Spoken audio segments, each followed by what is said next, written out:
Hey everybody, welcome to Boldly Trekking. This is episode 2. I am Ash and this is Sean. Hey Sean, do you want to be known as Sean on this? Because I noticed that it has your thing listed as Boldly Trekking. Do you want to be Sean? You want to Yeah, be just call me Sean. Captain Courageous? All right. Captain Blood. No. Okay.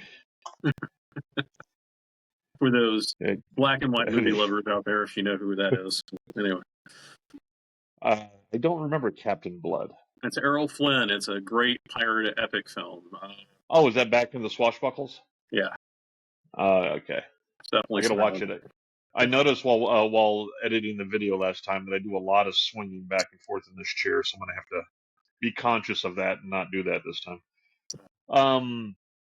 Well, today we were going to the subject that we had bandied around about talking about was how the capital ships are just appreciated, underutilized, and underrealized in the Star Trek universe as to actually what they do and what they bring forth. Because unfortunately, due to budgetary constraints and all this stuff like that, and changing directorial kind of things, a lot of that cat just went. A lot of imagery and usage of the capital ships was they were more just used as gunboats instead of fully utilizing and doing everything that they could do, which was one of my huge complaints with the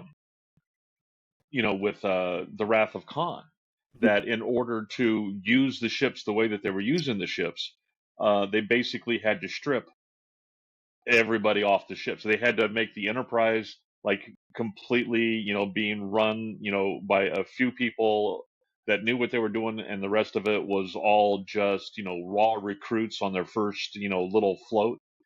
And with Khan, yeah, they got the super people, but they only have so many super people, so they can't do everything that the Reliant was designed to do. Yeah, they couldn't fully staff it. They couldn't run through and do everything. So that was, what I wanted to talk about was how these ships are not just something to run around and have somebody look really cool in a chair, as rocks come out of the consoles. I was never sure about that.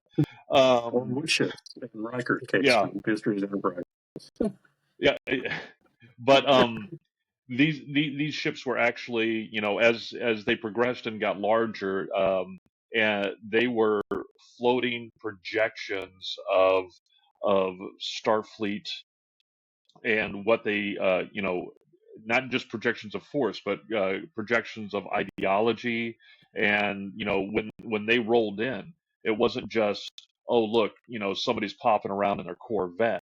No, this was like when, like nowadays when a U.S. carrier group comes into, like the Gulf or something like that, or over in the Middle East. When a carrier group rolls in, and that was another thing I wanted to talk about. It's not just, in my belief, with what they have invested and everything, and what we've already discussed last time on how, the sheer number of ships would be a lot greater than what is represented, through the budget that Paramount had.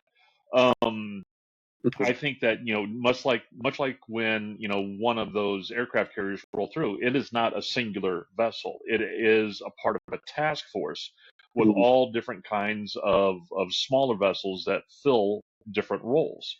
And I think that would also be the case, if you come rolling in the big daddy capital ship, whether it be the B, the C, the D, or whatever, you're going to be completely flanked with Akiras and Steam Runners and Defiance, and bringing it on down to smaller vessels, like the Oberth, and just general freighters and shuttles. I mean, it's going to be a huge, busy hornet's nest of all different kinds of things. And one thing that I always thought, because the way that they represented um, the the accuracy and acuity of their sensors.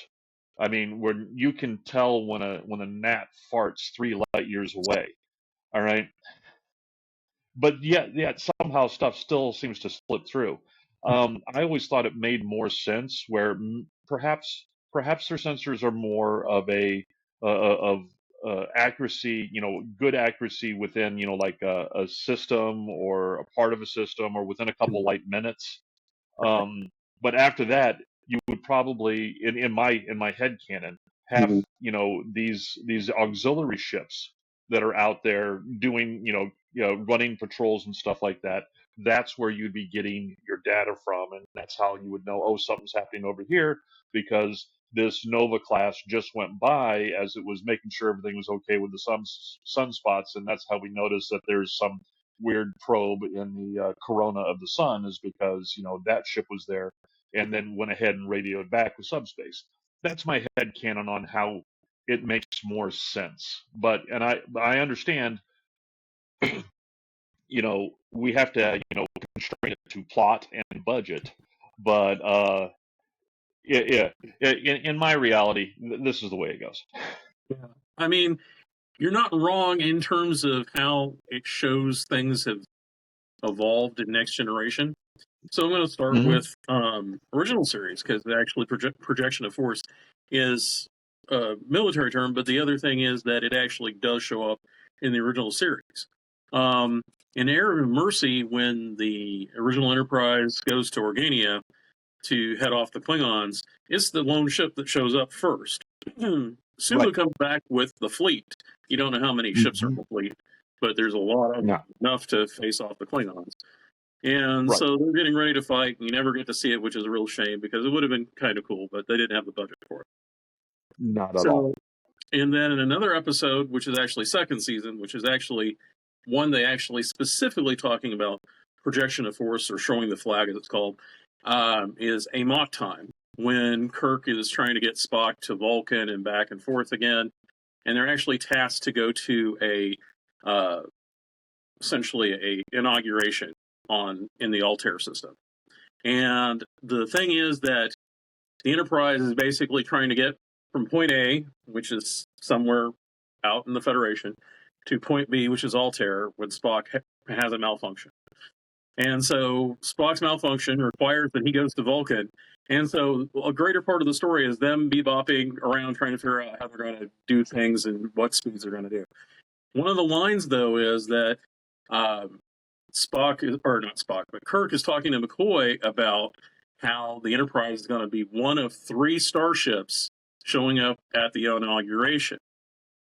And these are like, essentially, originally in the writing for the script, these are heavy cruisers, just like the Enterprise. Right. So the thing is that in the original series, there is not as much in support vessels as they'd like, I really think. They never really explain why. I personally think that the whole thing from earlier time period was that they just didn't have the number of ships. It was with the Federation being 1,000 light years wide and just not having the number of ships they had later.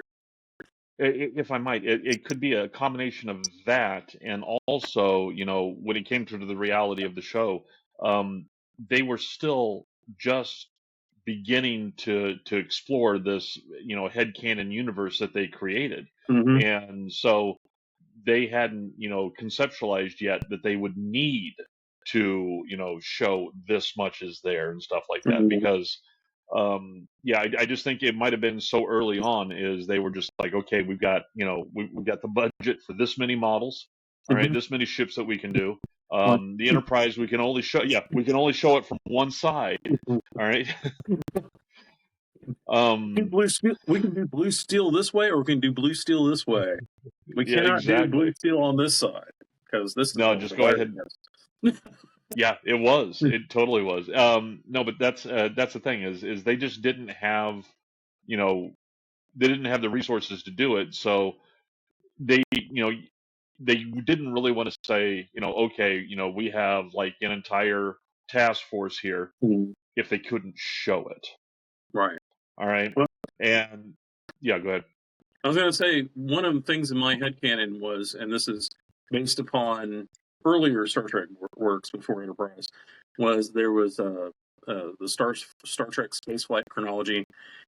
There was also the Facet works, being the 4 Years' War, which spelled out this conflict the Federation had before the original series, which involved, the Klingons and the Federation. The Romulans. Well, actually, the Klingons and the Federation. It was the 4 Years' War was a battle where Axanar was the focus point, and essentially was resolved by Starfleet cutting off the Klingon Empire, and the order was reassociated, and that's what led to Iron of Mercy, because they kicked the Klingons back to the edge where they were at. So anyway, okay, yeah. The thing was, in my headcanon, was that the reason why that Starfleet was successful wasn't because of sheer numbers or because they had their act together. It was because they finally got essentially a focus where they took like all the differing space navies, like the Vulcan High Command, the Andorian, whatever it's called, the Tellarite Navy, and USPA, which is United Earth Space Probe Agency, or United Earth Space Navy, whatever you want to call it, and got them to all agree to essentially have a single unified command instead of having disparate commands. And so that allowed them to essentially focus their military objectives and actions. Because one of the things is Garth of Izar, who's in another episode much later on, is one of these heroes of Starfleet. There's an illusion that Kirk talks about how Kirk and Spock are brothers because of how the Federation took these powers and put them together, and how that only became possible recently. So the thing about Starfleet is, my view of Starfleet is that the original Starfleet that you have, like before, say, 2240, is a very disparate UN type of thing, where you have USPA, you have the Vulcan High Command, you have all these other agencies. Go ahead. Well, if I may, because that's one thing that we have to keep in mind is Roddenberry back in the '60s. A lot. He was drawing his inspiration from modern day political and everything that he saw around him. That's the reason the Klingons were Russian, and the Romulans were basically Romans. Yeah. It was right there in the name. Roman Japanese. And yeah, Romulus. That's freaking Roman. Yeah, in my belief is what he based the Federation on was the ideal of what the UN was supposed to be. Yeah. All right, and if not necessarily the UN, it might be more along the lines of NATO. Right. All right. But because of that, I think you're absolutely right. It was only up until recently that they actually got their game together, and instead of being like NATO, where everybody rolls up in their different stuff, I got my F-15, I got my Mirage, or whatever. They're actually rolling up, in something that is purpose built and designed for the Federation. Yeah. And that could be the reason that at the beginning of TOS, the rollout was sparse to begin with, because you had to get all the shipyards up and producing the hardware. So yes, I agree with you. Sorry, that was a long way to go. Yeah, I agree. Sorry. It also makes sense about one of the things in Tomorrow's Yesterday, where the Enterprise gets whiplashed back in time and gets sent, and it ends up at Earth in 1969, which is actually, oddly enough, they got the timeline for when the first manned moonshot was going to take place. They actually quoted a date indirectly about when it was going to happen. It actually turned out to be actually correct for 1969. Imagine that. Star Trek having any kind of foreseeing of the future. But I don't know, as I look at my tablet. No, and that's the thing too, is I'm surprised that they were able to get to the Earth and were pelted with all the pieces of Krypton that were landing on the damn planet. But go ahead. But anyway, as the Enterprise ends up in the past, one of the throwaway lines is how the computer has to be redone and essentially reprogrammed, because they had put in at Signet 14 a few weeks ago, and the people at Signet 14, not having standardized, protocols for handling things, had reprogrammed the ship's computer to have a female personality. Oh, no, that's horrible.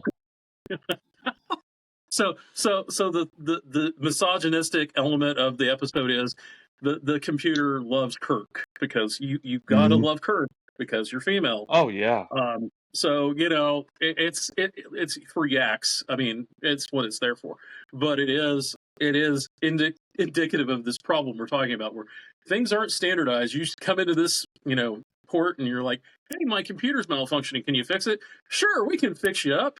And then they go ahead and reprogram. Wow, We this got is you. not We got what you. I No asked problem. for. So, No, getting back to but okay. Go ahead. Go ahead.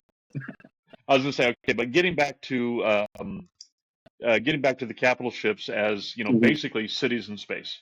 All right, and that was my thought when I was putting together a possible subject for this. And I sent you my notes on it where I wanted to start off. I did this in a nice little thing in 3 parts. The first part was the Oberth-class. In my opinion, one of the unsung heroes out there. Everybody laughs about the Oberth-class. I love it.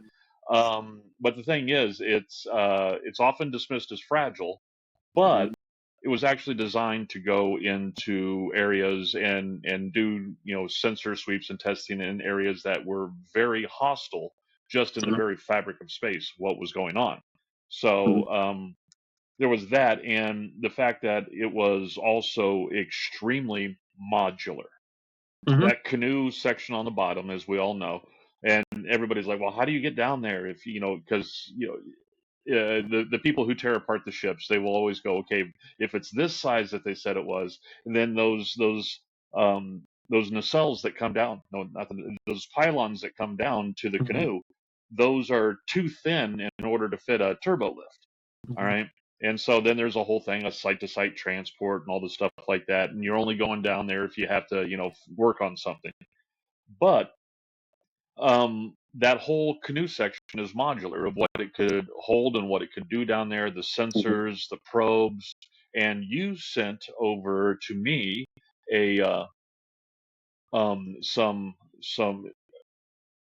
pictures that you downloaded. Let me get them. Like, okay, let's start off here. I'm going to share because sharing is caring.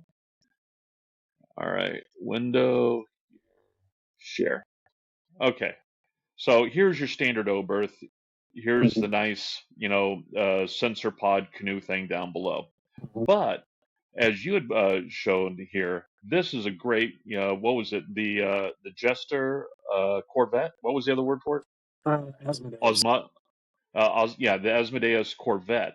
And what they had done is they had swapped out the canoe underneath. They had swapped out that with a torpedo pod from a Reliant, and turned it into a nice patrol boat that could, help, keep the peace in a system, kind of thing. And to tell you the truth, if I was running some Romulan ale and this came up behind me, I'd shit a tribble.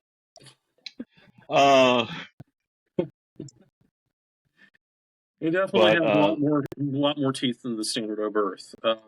So yes, yeah. Well, the standard Oberth basically only came with one phaser and I believe a backward firing torpedo. I think it actually just had I think it had a probe launcher. Because it had a probe launcher out the back, but you could swap out the probes for torpedoes.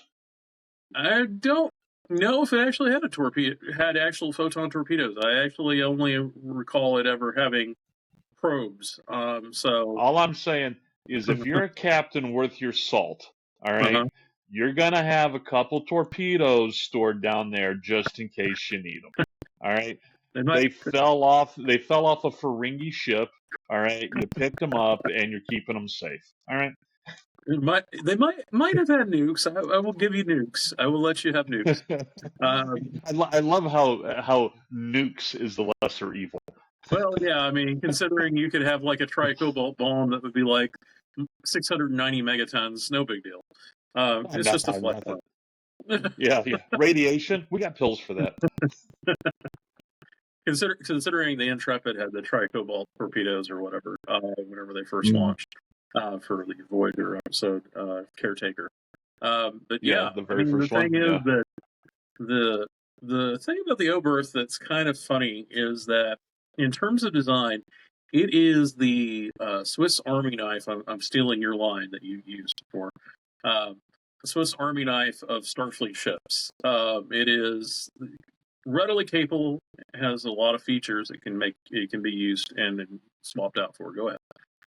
Right. But it's like the smaller Swiss Army knife Right. because, as we'll see later on here when we talk about the Miranda, there's some larger Swiss Army knives out there. Uh-huh. That's more of a Swiss Army dirk or a Well, Swiss Army hand and a half.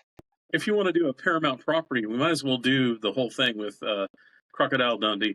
You'll think that's a knife, laddie. This is a knife. This is a knife.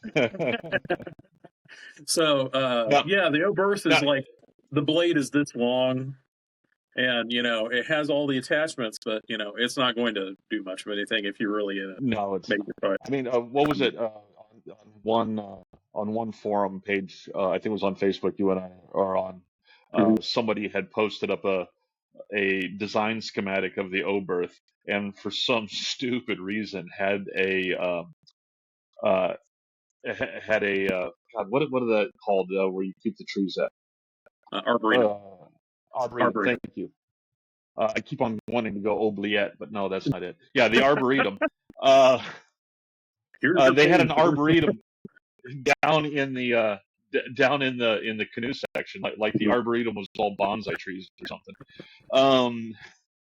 No, but we've seen the Oberth-class being used as a troop transport in order to move, people around. If you have, somebody who's enough of a VIP that they need to be ferried from A to B and not just take, normal transport, but they're not so VIP that they're an admiral.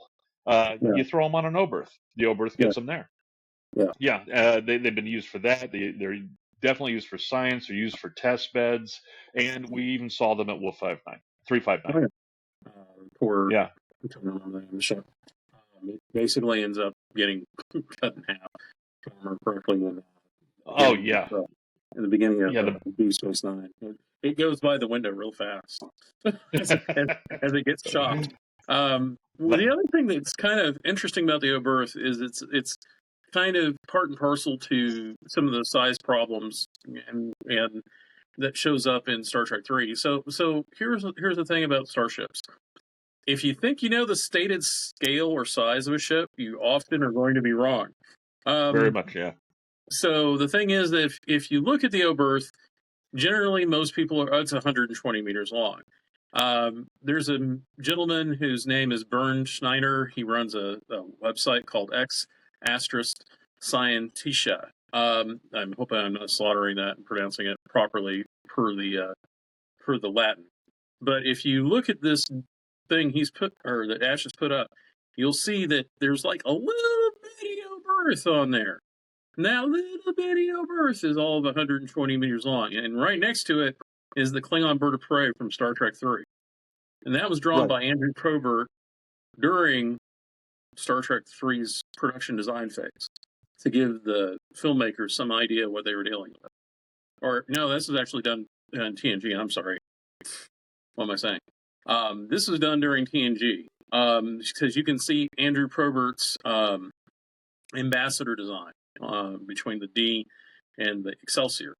But you can see the Star Trek 3 ships all on the left-hand side of the image. So the thing that's interesting about the sizing is when you go into look at some of the diagrams that Byrne actually put together, specifically like the deck arrangements. The ship can't really support a real crew at 120 meters long. So he actually points out the ship needs to be larger, about 200 to 220 meters long. And so with that being the case, it makes it even more possible for it to do things. But the problem is it doesn't fit with the diagram. And so I have heard from the standard short 120 all the way up to the 200, and most of the things that make sense actually put it at about 150 meters.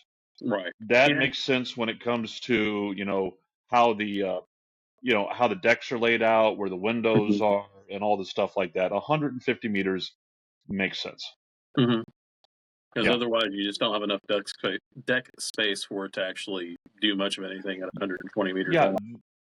that whole section where you have the shuttles come in on top of the Oberth, they wouldn't be able to even handle a work bee if it was down to the 120 meter. It would be too small, almost too small to fit those in. It'd basically only have enough room really to be a window, more or less, and it'd be a very wide, expansive window, but it'd be a window pretty much. It's only at that size. It would only be enough to actually be a door in the bridge that you would open up and let space in for some stupid ass reason, like in that one TNG episode.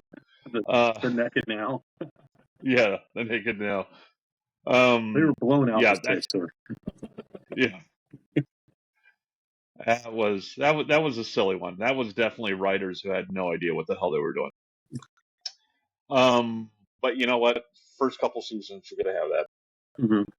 But yeah. So and also, as you were talking about, when it comes to the scale on these ships, when it comes to on-screen scale, I should say, the on-screen scale of these ships changes from episode to episode as for what they need, because how many times did they show a bird of prey that is literally the size of like the saucer section of the Enterprise D?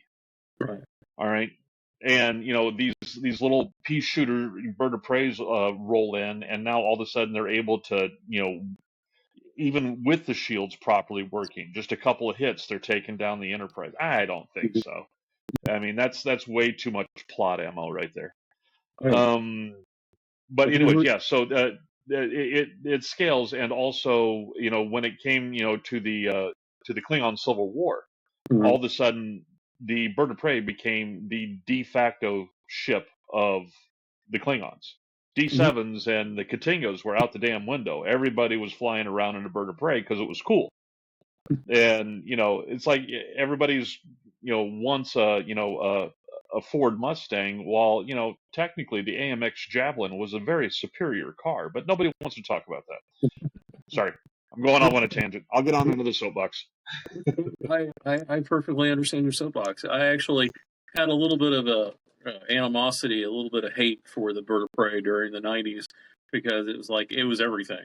Every VFX shot, every Klingon antagonist always had a bird of prey, just about, because they'd done a lot of VFX shots for it, and so it showed up relentlessly throughout the 90s.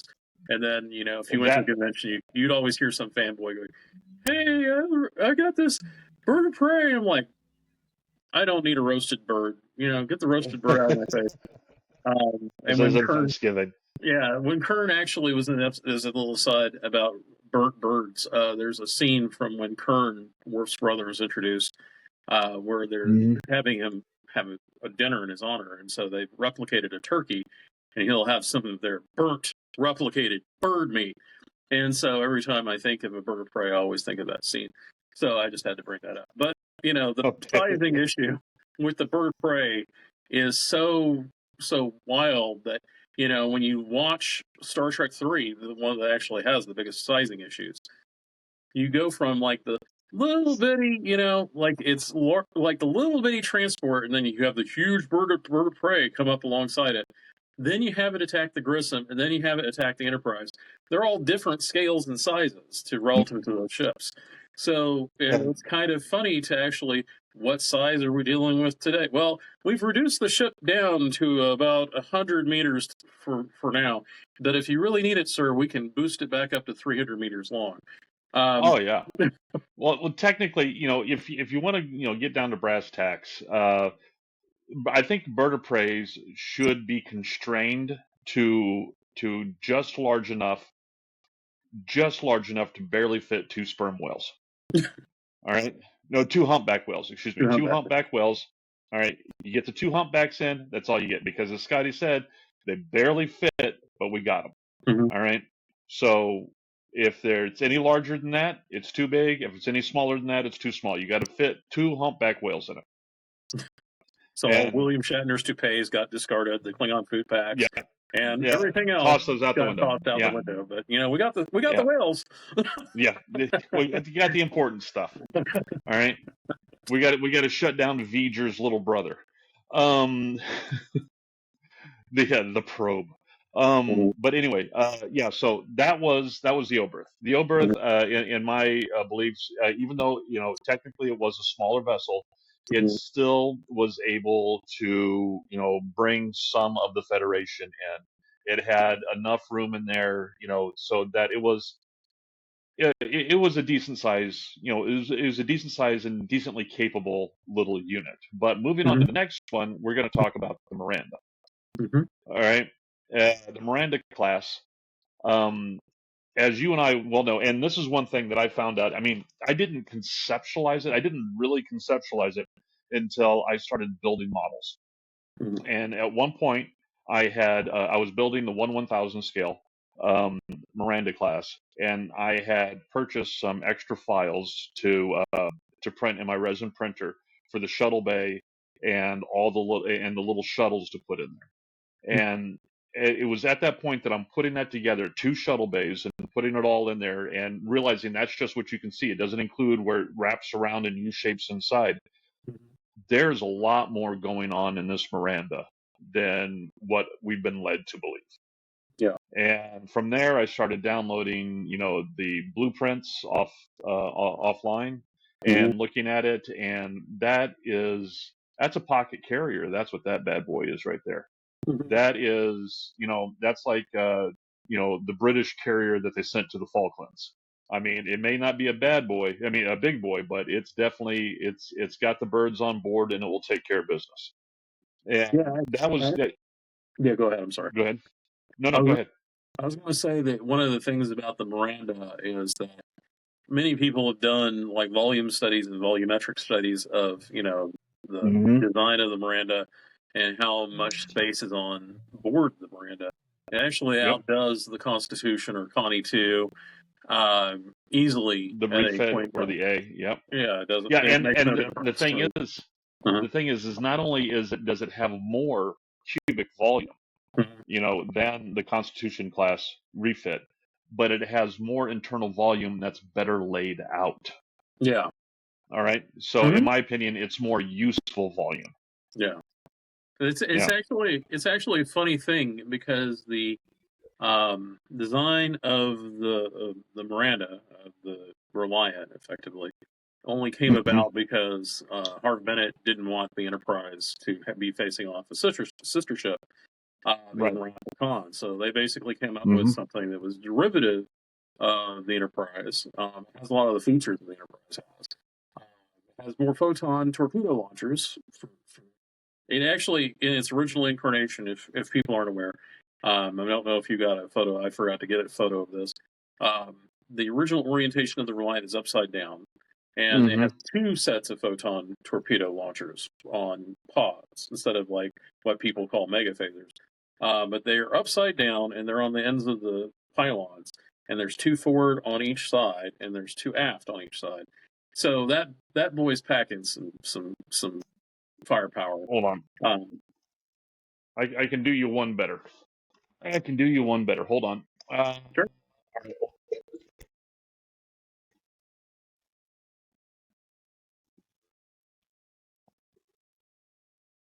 Here we go. Yeah. Just basically flip it upside down, and where the little knobs are on the end of the pylons. Well, Yeah, no, those knobs were right here. yeah. But on the original blueprint, it was upside down, so the pods are on the Right. bottom. And Yeah, so, and that's the funny thing is originally mhm, the Constitution class Enterprise, the original drawing had that the other way where these were on the bottom, and yeah, when it got sent for approval, he had the drawing upside down and said, "Yeah, that looks good," and mhm, that was the exact opposite of what happened on this one. yeah. Yeah. They both got reversed. So or inverted. But the thing that also is kind of comical about it is that with the Miranda being the ship that it is, for Hmm. the job that it was sent out to do, which was to survey and explore sites for the Genesis device, um, it's packed with a lot of firepower. It has the same number of phasers that the Enterprise has. It has more photons than the Enterprise has, and it has more volume, and it has the larger shuttle bays. So it is like a pocket carrier. It's like a stripped down. If you were to take it into combat scenario, yeah, you could easily have more people on board. You could have effectively, if you had Federation troops on board, you could use it as a ship to have people use it as an assault ship, and whatnot. So yeah, I mean, it's a very versatile little ship. One of the other things that's kind of funny about the design of the Miranda, and I wanted to point this out, was that it has been remodularized to the point where there are so many derivative design ships off of it. Like the Soyuz class came before the Miranda, apparently, but it has a whole bunch of add-on features to the model that weren't on the original Miranda Reliant model. Yeah. And then you have, like Fandom has gone ahead and created modifications of it as well. So there's like, there's the Avenger class, there's the Nox, and what was the other one that's popular? I think it's Titanic. No, it's not Titanic. But anyway, Nox is like a chopped version of the back end of the ship. What was the one Kelsey Grammer was in? That was the Soyuz class. Was that the Soyuz one? Okay. Yeah, that was the Soyuz class. So, like, the design came out in 1982, but everybody extrapolated other designs off of it. So there's the Coventry class, which is one of my favorite ones for like pre, TNG coming out with a design where it was, essentially a TOS version of the Miranda. And then, people have like come out with, extrapolations of the design later. And now you have like in the Star Trek Next Generation and in like the Star Trek online game, there's modified versions that actually are like refitted Star Trek Next Generation and whatnot designs of it. So it's kind of funny to see how modular they are, but also it's also kind of humorous to see how people's imaginations go with it, and you end up with all sorts of different developments or evolutions of the design going forward. And the only thing I wish, and this is something that I've often complained about because, I lived a bitch. But one of the things that I've often complained about is that there's so much, especially when you look at the FOSSA stuff, there's so much where all they did was just change a nacelle over here, or move something over here. Now it's a completely different class. I mean, I wish there was more variety in them, and that was one of the things that made the Miranda stand out from the Constitution class, was the fact that it was a distinctive, and that was one of the things that they wanted, was when you looked at them in silhouette, you could tell them apart from silhouettes. And a lot of those derivations out there that people quibble over, you couldn't, on a. I remember back when I was a kid, living on military bases, we used to get stuff from our dads all the time, and one of the things was enemy ID poker, cards, and there would be every card would have a different silhouette of a different enemy vehicle, so that you could learn the different vehicles by their silhouettes, for identification. A lot of stuff out there for Starfleet, you would need not those cards. You need something else to tell them apart, because those cards are not enough, because they're too much alike. I mean, you can tell the Nova class from a steam runner and stuff like that. Those are distinct. But when it comes to the FOSSA ships, there's not enough distinction there to appeal to me. But that's just me. I will say that this brings up actually a point. One of the things in the Navy is that there are so many. You can sell the 7 Cs in the Navy. Yeah, I know. I had good reference, good catch there. What I was going to say is that the Navy has so many ship designs that are very similar to one another. I mean, to the layman, you wouldn't be able to know the difference because, what's the difference between this class and this class and this class? Well, the placement of the tower versus the length of the flight deck, the type of flight deck, and whether the hull has this type of angle or this type of angle. There's what a the rake variety of is. different Yeah. things. Yeah, if you're just glancing at it and you don't know anything about it, you probably go, oh, it looks all the same to me. But then that ideology, that thought process, think about, this is not saying in support of FASA, but, if you look at Starfleet and starships in it, the Enterprise is a Constitution class starship. It's a Starship class starship, if you want to get really brass tacks to the fact that when their series was originally created. But the Constellation, getting to it just for a moment, was an AMT model, and the inaccuracies in the AMT model are huge. I mean, that you cannot say, okay, this is exactly the same. The lines don't match up, however you want to do it. But what's funny is if you take the AMT model and you size it up to the same scaling as the original Enterprise, then the primary hull and a lot of the stuff line up pretty much. But it's like it's a different class of ship.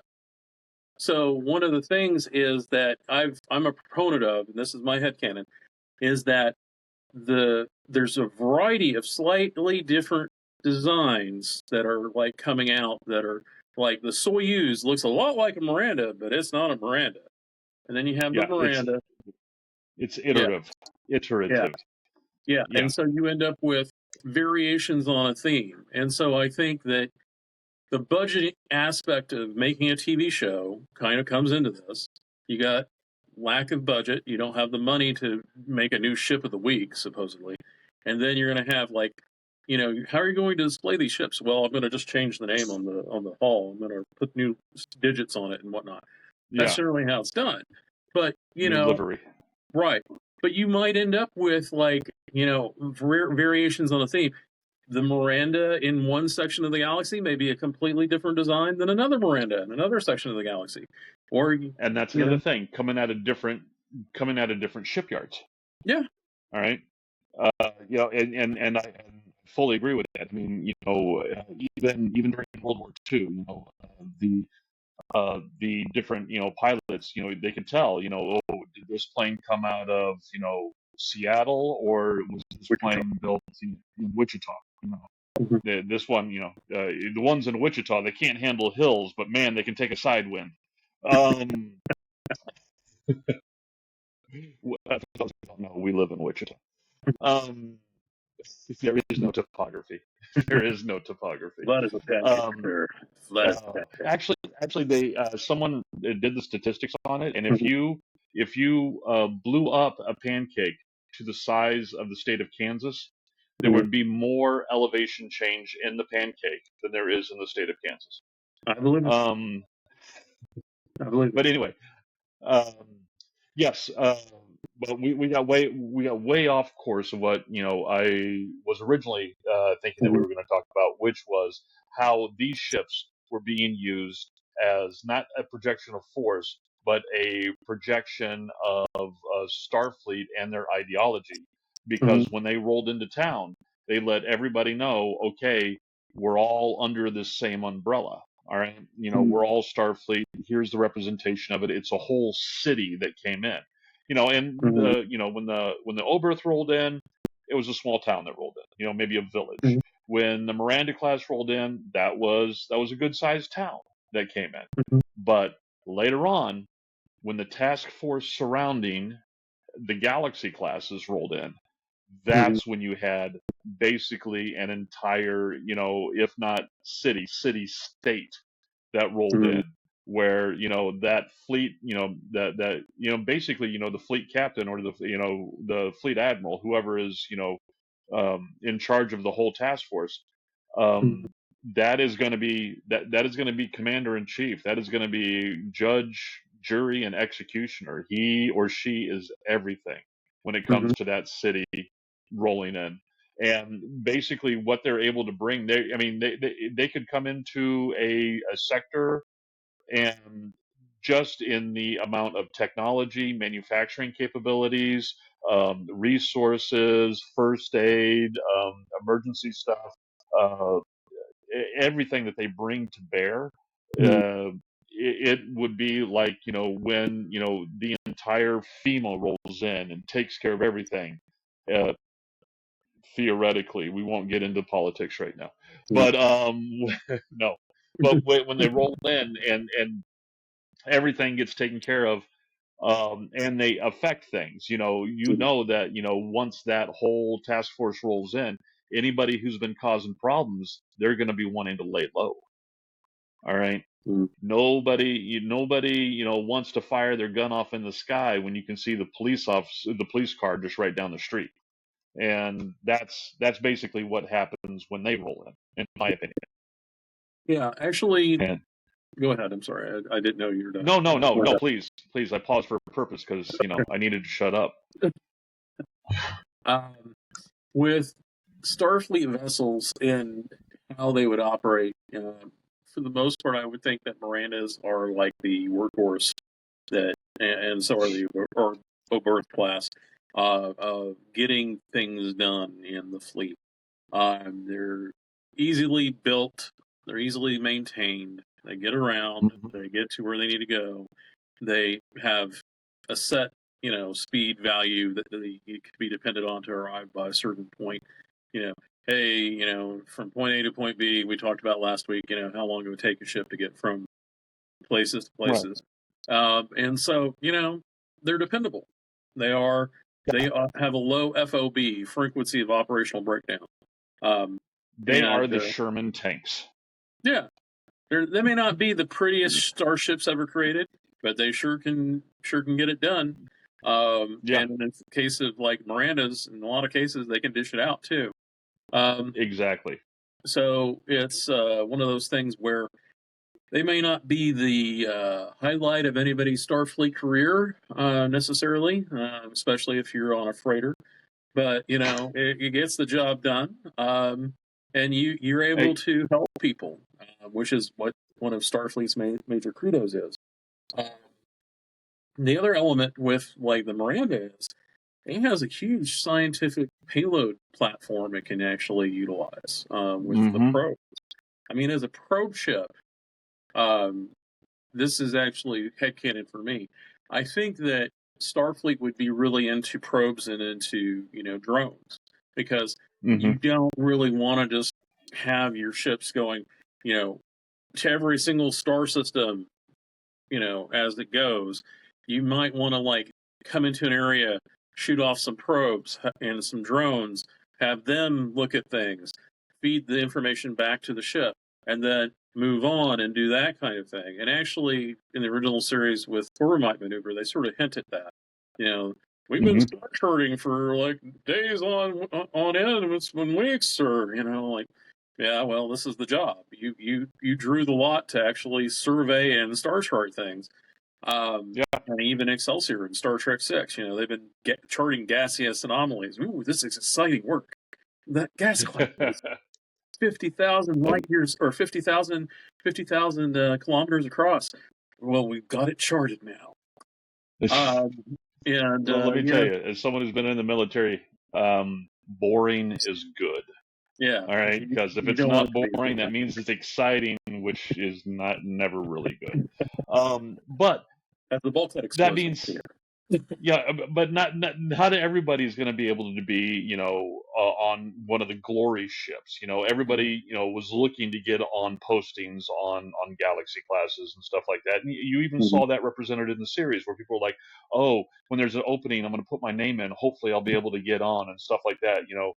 But but it's like anything in the out there, like in the Air Force, 99% of the Air Force are people who don't fly. And it's all the support stuff in order to get, that, jet jockey over, to do what he needs to do.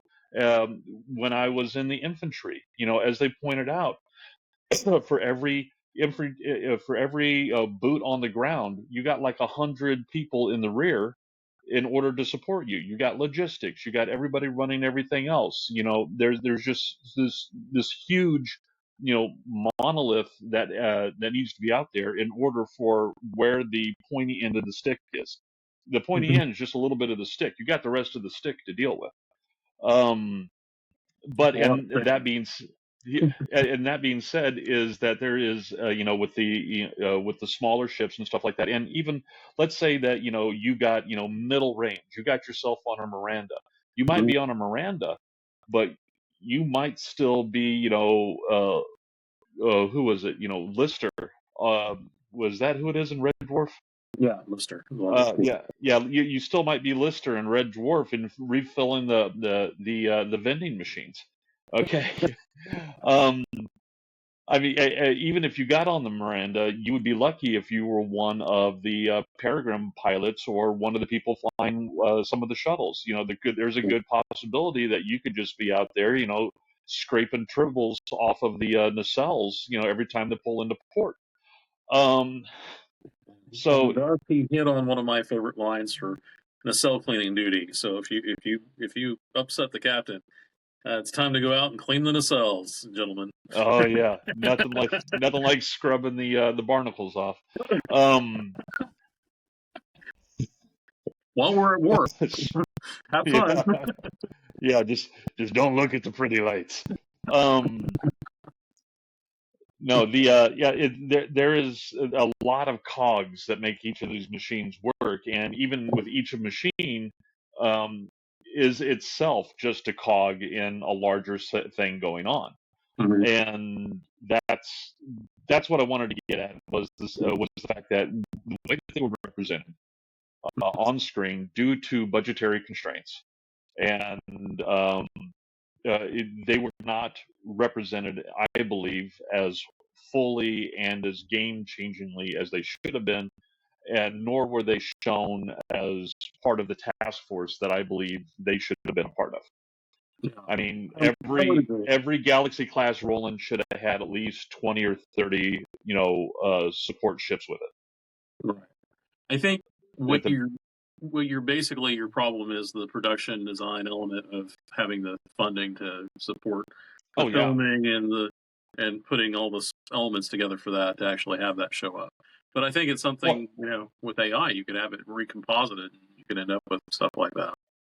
and that's my thought is now, as as our technology has gotten better when it comes to producing these and rendering them. Mhm. um, it's like I recently saw somebody had posted up something where they had redone like all of the beauty shots of these ships Mhm. from Star Trek Five, but he Mhm. used his personal models and did some great beauty shots on his personal models and tied them in with stuff, and they looked great. And he Mhm. did that himself with just a camera, whatever little prosumer camera he had and whatever software he had on his computer at home.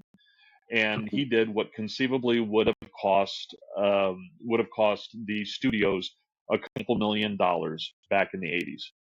Oh, yeah. So I think nowadays it would be more capable of them rendering how big and how much of everything it would have been, because that's the whole thing, is there's much to it, Right. and they just didn't show the muchness.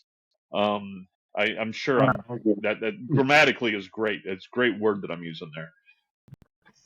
Well, the other thing is like when we talk about like fleets and whatnot and designs and support vessels and whatnot, I think there's a there's a problem in the way things are sort of put together verbally for descriptions. Like Deep Space Nine with its Dominion War talks about the Galaxy wing of ships would be a lot more than just 3 or 4 Galaxy class starships. A wing is a much larger number of vessels. Um, and we're not even using Navy terminology because when you get into wings, that's Air That's Air Force. Force. Yeah. Yeah, not Navy. Navy would have been flotilla or group or task force. Um, Right.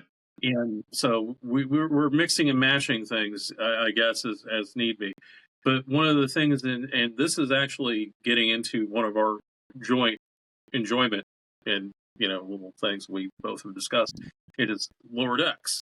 Lower Decks is Yes. actually, I love Lower Decks because it shows a Starfleet vessel that is not your creme de la creme of assignments. It's not like, oh, I got Mm-hmm. assigned to the Cerritos.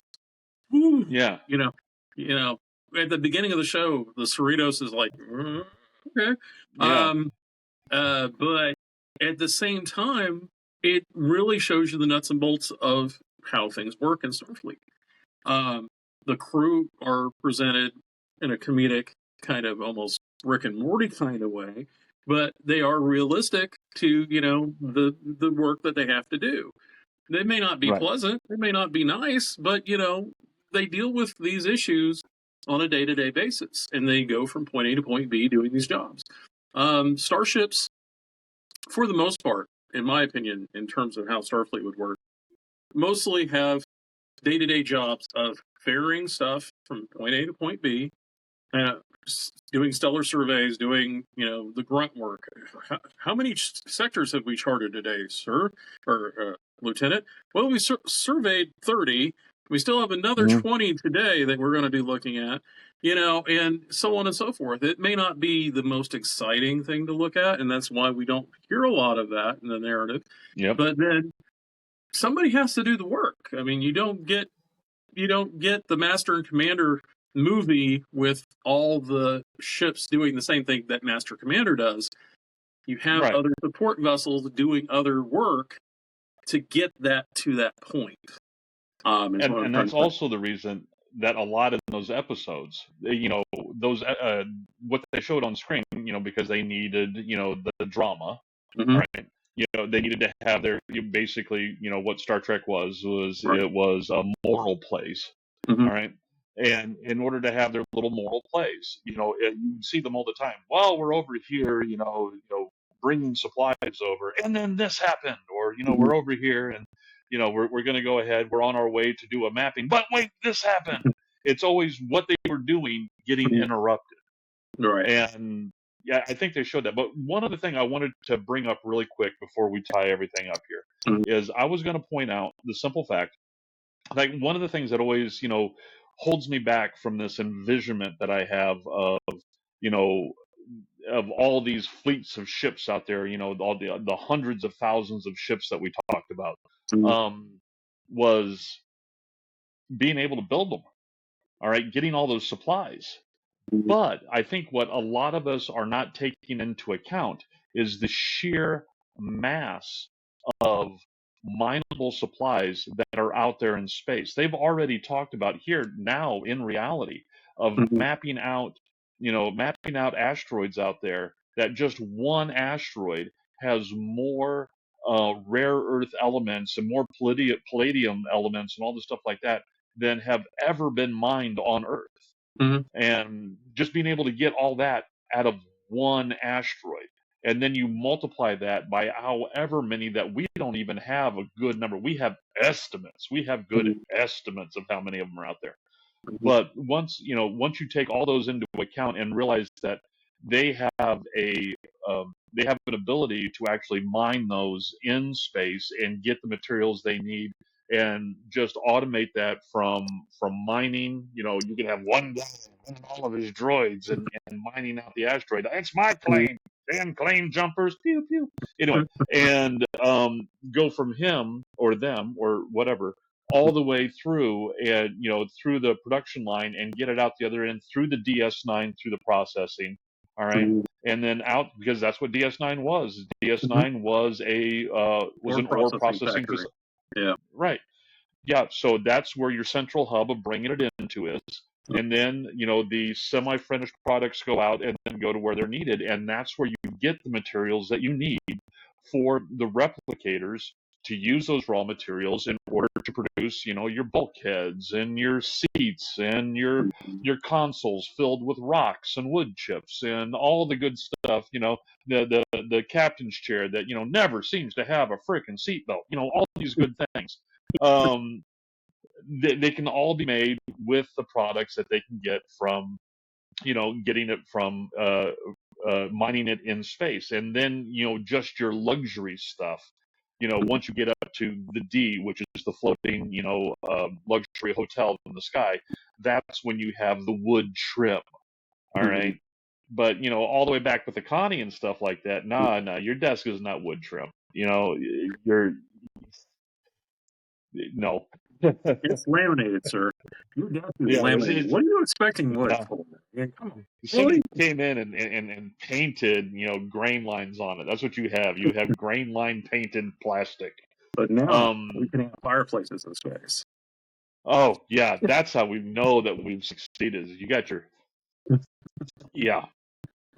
I mean, there's some things I really like about Strange New Worlds, and some things I'm thinking, okay, you jumped the shark. You Yeah. jumped the shark on that one. And I think having that room in space, yeah, you jumped the shark on that one, guys. But okay, I just wanted to bring that up because I know No, that eventually somebody watches this and they're going to be like, well, how are they able to build all these ships you're talking about? It's all there, and a matter of fact, it's much easier to get to farm it in space than it is to bring those materials up the gravity well. yeah, That is very much more energy intensive, escaping the gravity well. Once you get away from the yeah, gravity well, then the solar system is your oyster. right. I mean, power intensive work is all against gravity because essentially the more Mm-hmm. gravity you have to work against to put stuff up into the space, the worse it's going to be. I mean, that's one of the reasons why I find, as a personal aside, the 2009 Star Trek movie kind of funny and kind of frustrating at the same time. Because why are we When they're building building the it on the Enterprise ground, on the ground? I mean, what was the so he value? could sit there and look at it. All right, that was the whole reason, so he could sit there and look at it. It's All right, Riverside, Iowa. Okay, sure. yeah, yeah, If you need to, I guess we will. yeah. As if it did not make more sense to build them in Brazil or someplace right along the equator, so you Yeah, could use that gravity assist to get out. it's No, let's build it in Iowa. because Kirk lived there. Because his father lived there. Just because he lived there doesn't mean they had to build the ships there. Anyways, Anyway, did we cover everything we wanted to cover today?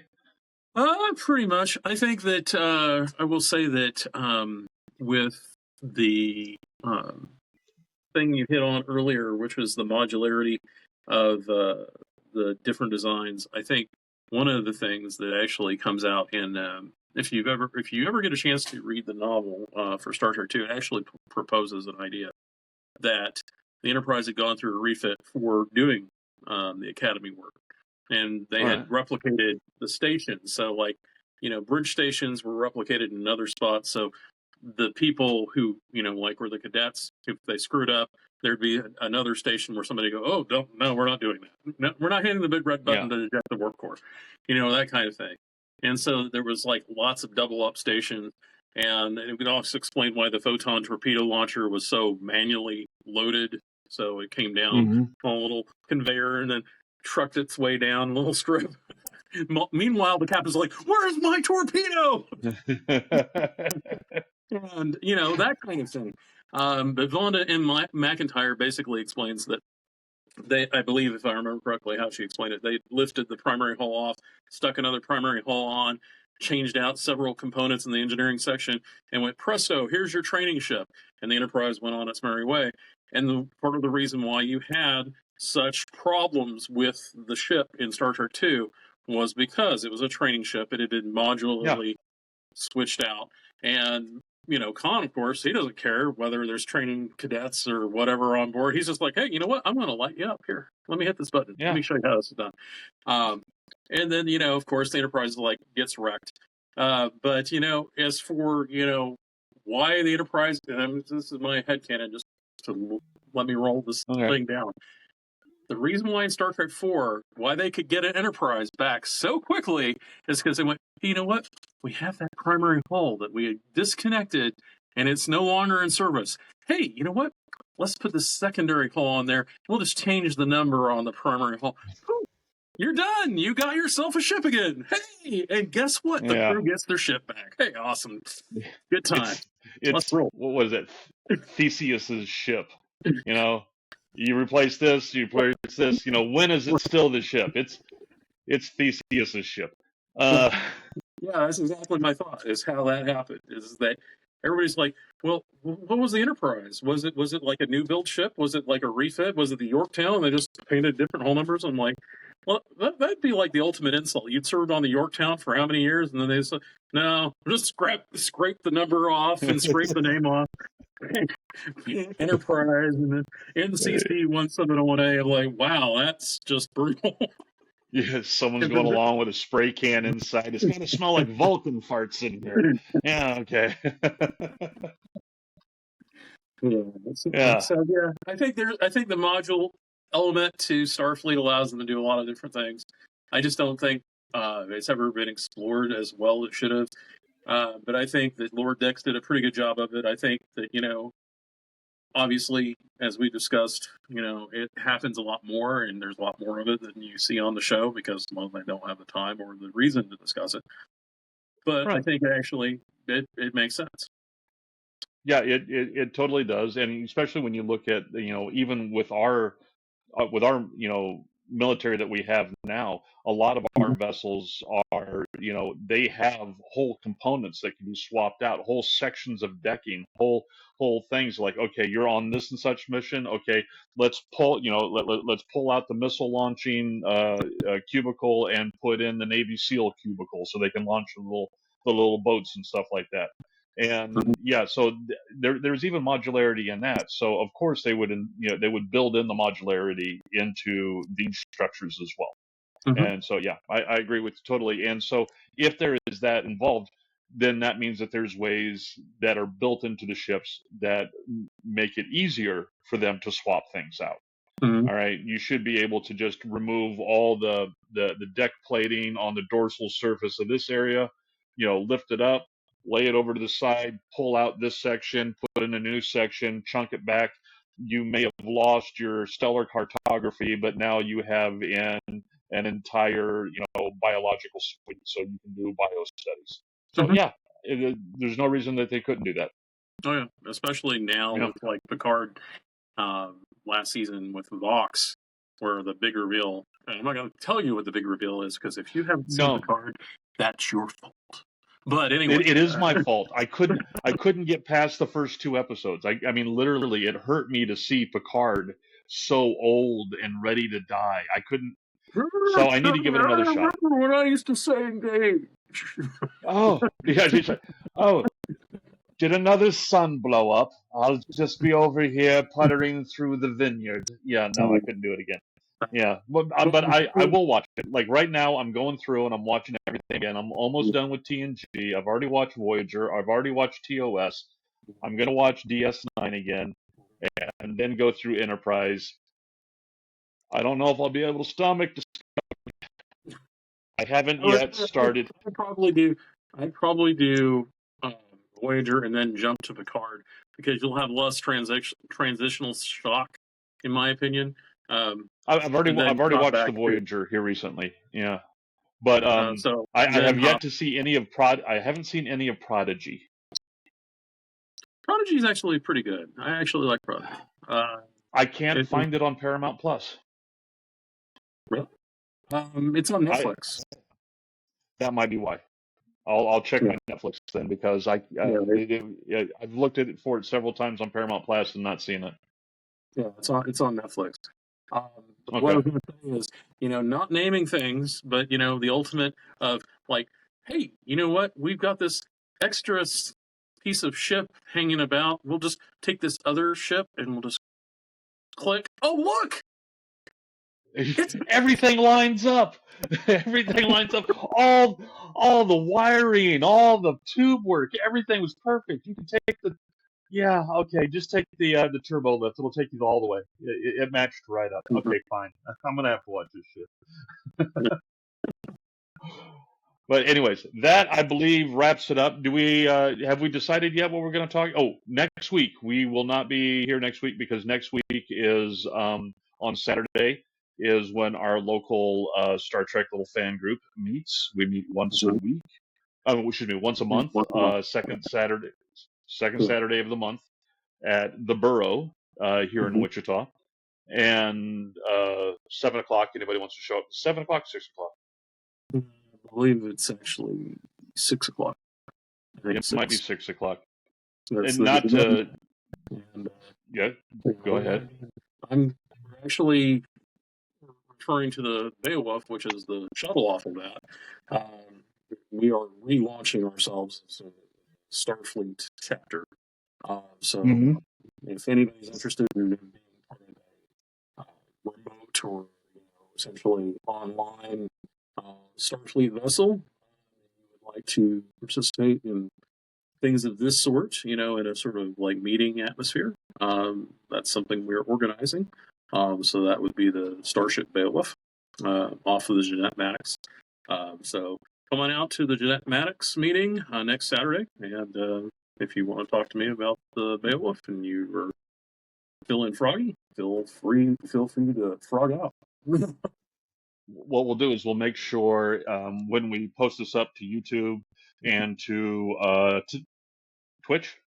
No, No, TikTok. yeah, Twitch, TikTok. Yeah. Okay. A way to make it so the Americans can't see it. Anyway, when we post it up, we'll make sure in the description to put the contact information for the Beowulf.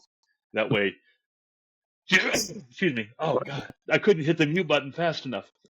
I apologize. We'll put up the contact information for Beowulf for anybody who wants to think about joining up as a remote individual with the Beowulf. Awesome. All right.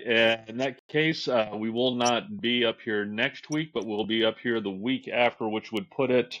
Let me see. That's not the 8th, so that would put us at the 15th. Yep. Yeah, the 15th. We'll be back. Yep. Like a bad rash, we'll be here. Shalom. Nanu, nanu.